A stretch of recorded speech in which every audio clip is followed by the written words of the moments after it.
যেতে নাহি দেব হয় তবুও যেতে দিতে হয়। পৃথিবীর সকল মায়া ত্যাগ করে না ফেরার দেশে পাড়ি জমিয়েছেন আপসহীন নেত্রী ও সাবেক প্রধানমন্ত্রী বেগম খালেদা জিয়া। তার চিরবিদায়ে স্তব্ধ হয়ে পড়েছে দেশের ক্রীড়াঙ্গন।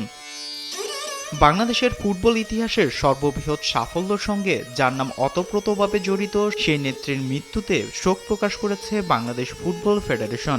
তার মৃত্যুতে নারী ফুটবল লিগের ম্যাচ ও নোয়াখালীতে অনুষ্ঠিতব্য অনূর্ধ্ব-15 জাতীয় ফুটবল লিগের ফাইনাল ম্যাচ স্থগিত করেছে বাফুফে। এই সময় বাফুফের সভাপতি তাবিদ আউয়াল সহ অন্যান্য কর্মকর্তারা গভীর শোক প্রকাশ করেন। শোক জানিয়েছে দক্ষিণ এশিয়ার ফুটবল ফেডারেশন সাফো। তার চলে যাওয়া ক্রীড়াঙ্গনের অপূর্ণ ক্ষতি বলছেন সাবজয়ী অধিনায়ক আমিনুল হক। আমি সহ আমার ক্রীড়াঙ্গন এবং সারা বাংলাদেশের প্রতিটি মানুষ আজকে অত্যন্ত কষ্টের ভিতর দিয়ে পার করছে, কারণ আমাদের প্রিয় নেত্রী আমাদের মাঝ থেকে চলে গেছেন।